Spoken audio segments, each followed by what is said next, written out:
Bonjour aux amoureux de la toile, heureux de vous retrouver. J'ai lancé le mois dernier, vous le savez, les meilleurs films en commençant par le genre de films de guerre. Et à travers 3 décennies, c'est vous qui avez voté pour les meilleurs films de cette période-là. Maintenant, pour aller au bout de cette entreprise, eh bien, je vais faire les rétrospectives des films que vous avez choisis. Toujours dans un but de vous faire participer à la chaîne, je vous ai proposé entre 2 thèmes, via un vote, soit les fantastiques science-fiction, soit les films noirs polars. Votre choix s'est porté pour le fantastique à 55. Et c'est pour ça que nous allons aujourd'hui, avec la décennie des années 40, commencer ce nouveau tour d'horizon. Allez, préparez-vous pour un voyage dans le temps à la rencontre de la poésie, de la terreur et du merveilleux. Allez, c'est parti.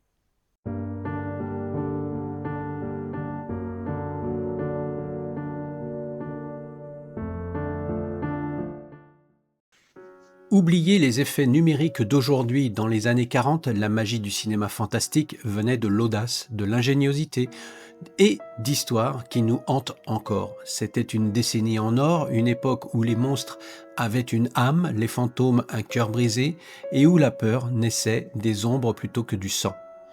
J'ai rassemblé pour vous 10 classiques incontournables de cette période, du chef-d'œuvre de Jacques Tourneur aux créatures des studios Universal. Mais attention, à la fin, un seul pourra être couronné meilleur film fantastique de la décennie. Et c'est vous qui allez en décider. Lâchez votre classement en commentaire pour qu'on puisse élire ensemble vos coups de cœur. Ensuite, comme d'habitude, je vous soumettrai au vote pour élire le meilleur des meilleurs. Alors je sais, ça ne va pas être évident, mais il vous faut faire un choix.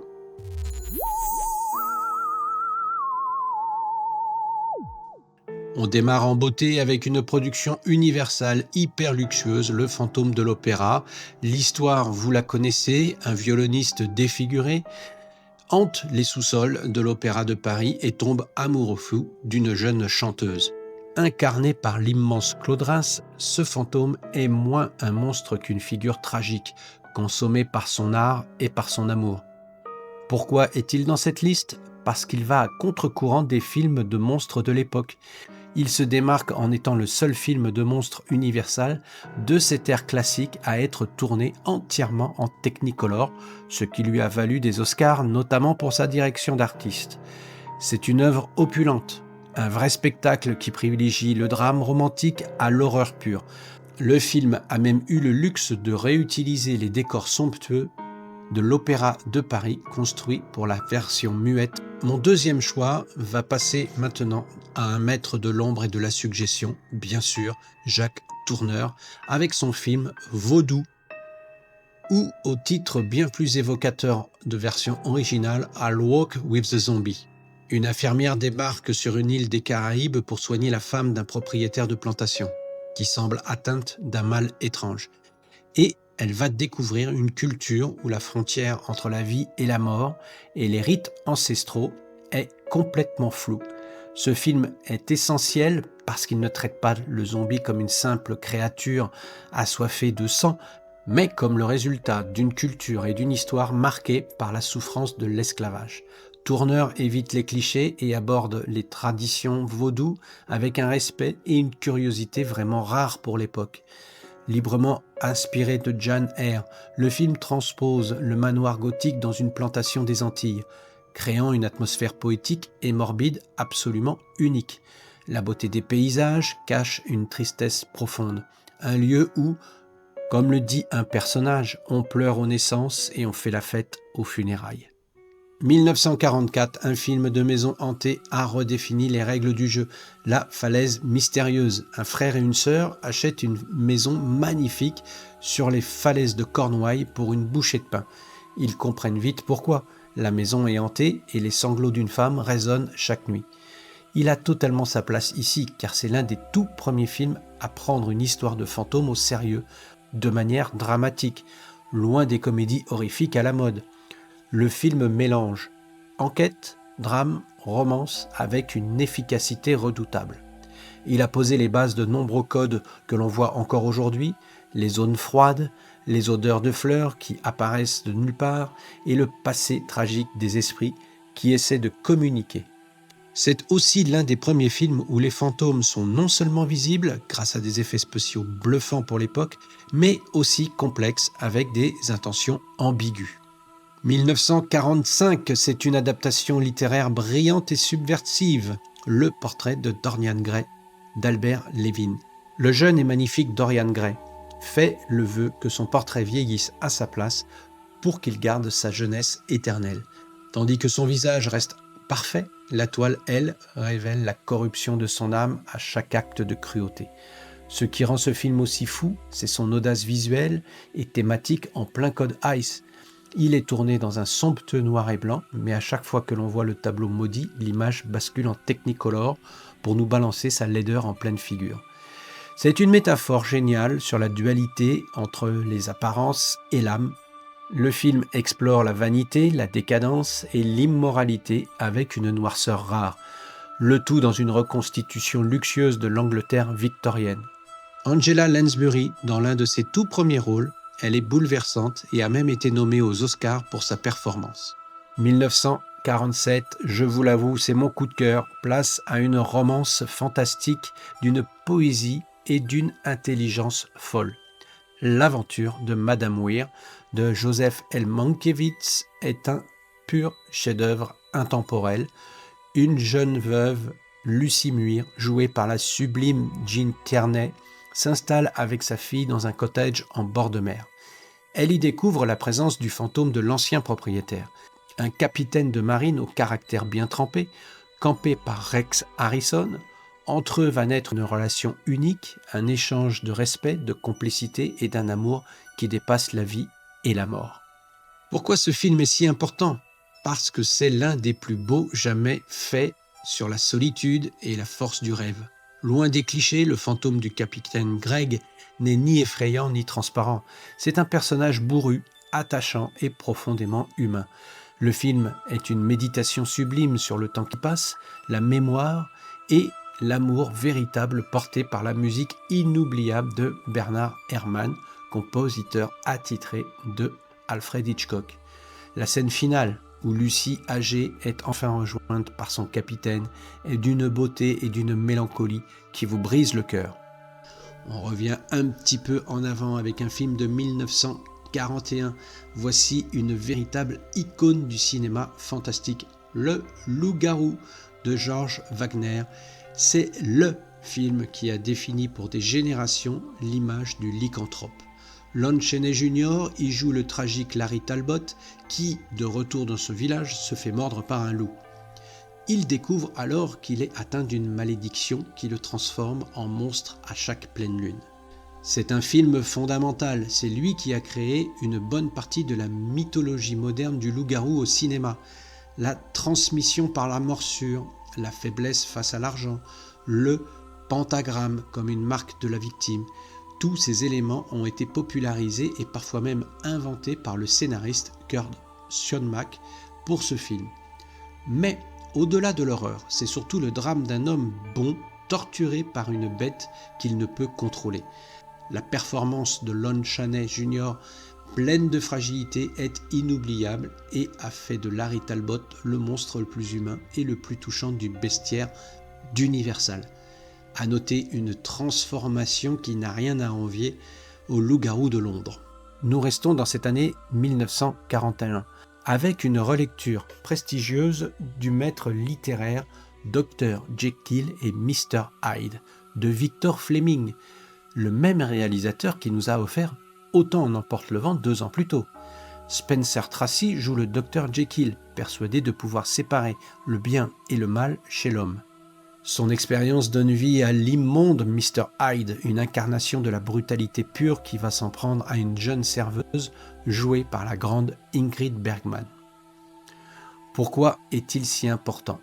Cette version de la MGM est une production hyper ambitieuse avec une approche beaucoup plus psychologique et freudienne que les précédentes.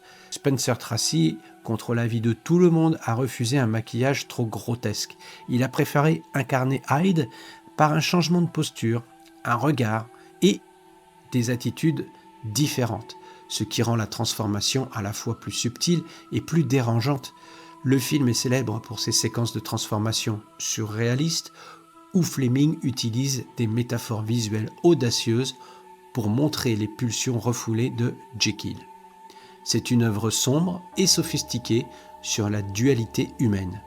En 1943, un film souvent oublié mais d'une modernité et d'une noirceur hallucinante, La 7e victime, produit par Val Lewton. Une jeune femme, Marie, part à la recherche de sa sœur disparue, Jacqueline, à New York. Son enquête la plonge au cœur d'une secte satanique, des intellectuels qui ne croient ni en Dieu ni au diable, mais qui vénèrent le mal, pour le simple frisson qu'il procure. Ce film est un chef-d'œuvre d'horreur psychologique et existentielle. Oubliez les clichés. Ici, la secte n'est pas composée de fanatiques en toge, mais de gens ordinaires, ce qui rend la menace bien plus glauque et insidieuse. Le film aborde des thèmes d'une noirceur abyssale pour l'époque, la dépression, le suicide, la fascination pour la mort. La phrase « J'ai toujours voulu mourir » prononcée par Jacqueline résonne avec une mélancolie glaçante. La réalisation est un modèle de suggestion créant une atmosphère de paranoïa et d'angoisse permanente, sans jamais rien montrer frontalement. La fameuse scène de la douche a sans doute inspiré Hitchcock pour Psychose et reste un moment de pure tension. C'est un film qui vous hante, avec une fin pessimiste, d'une audace folle pour le Hollywood des années 1943. 1942, le film qui a tout changé, La Féline, encore de Jack Turner. Ce film n'est pas juste une révolution. Irena, une jeune dessinatrice serbe, jouée par Simone Simon, est persuadée qu'elle vient d'une lignée de femmes qui se transforment en panthères sous le coup de la jalousie et de la passion.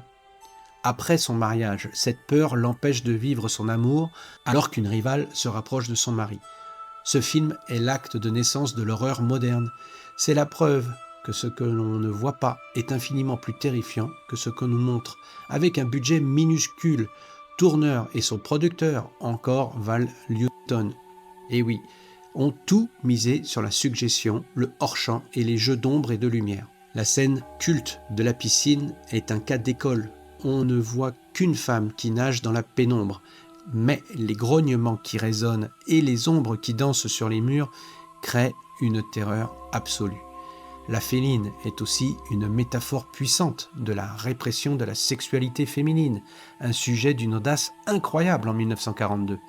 Le film a été un succès commercial énorme qui a donné un énorme coup de pouce au studio RKO. Il a prouvé qu'on pouvait faire un chef-d'œuvre avec 3 fois rien, juste du talent et des idées. Pour terminer la sélection du jour avec un film de 1945, on finit très fort avec une perle de noirceur signée Robert Wise, rien que lui, et produite par le maître de l'horreur, toujours et encore Val Lewton. Dans l'Édimbourg de 1831, un chirurgien de renom fait appel à un clocher, John Gray, pour lui fournir illégalement des cadavres nécessaires à ses recherches anatomiques. Mais Gray, incarné par un Boris Karloff impérial, passe vite au pillage des tombes, puis au meurtre pour honorer ses contrats, entraînant le docteur dans une spirale de culpabilité et de terreur. Pourquoi est-il dans cette liste ? Parce que c'est un thriller psychologique macabre et atmosphérique qui explore la relation toxique entre 2 hommes liés par un sombre passé. Inspiré d'une nouvelle de Robert Louis Stevenson et de l'affaire réelle de Burke and Hare, le film est une méditation glaçante sur l'ambiguïté morale. Karloff y livre l'une de ses meilleures performances, campant un monstre bien plus terrifiant que celui de Frankenstein. C'est un homme cruel, manipulateur, mais terriblement humain. La réalisation de Wise, tout en ombre et en suggestion, toujours et encore, culmine dans une scène finale de course de calèche sous la pluie, un pur moment de folie et d'horreur gothique. Voilà, nous avons passé en revue tous ces films merveilleux. Ma sélection n'est qu'un début. Maintenant, la parole est à vous. Quel est votre top 3 des films fantastiques des années 40 ? Si j'ai oublié un film, eh bien, ne m'en voulez pas trop. Dites-le moi dans vos commentaires, postez votre propre classement et débattons ensemble pour élire le grand champion de la décennie. On se retrouve très vite pour une nouvelle décennie qui nous offrira encore plus de films cultes. N'oubliez pas de laisser un pouce bleu si le contenu vous a plu, pour soutenir cette chaîne bien sûr, et surtout de vous abonner, d'activer la petite cloche et de booster cette vidéo. Merci d'avoir été au bout. Maintenant, c'est à vous de travailler, à vous de jouer, et j'attends avec impatience vos commentaires. À très bientôt. Bonne toile. Ciao, ciao.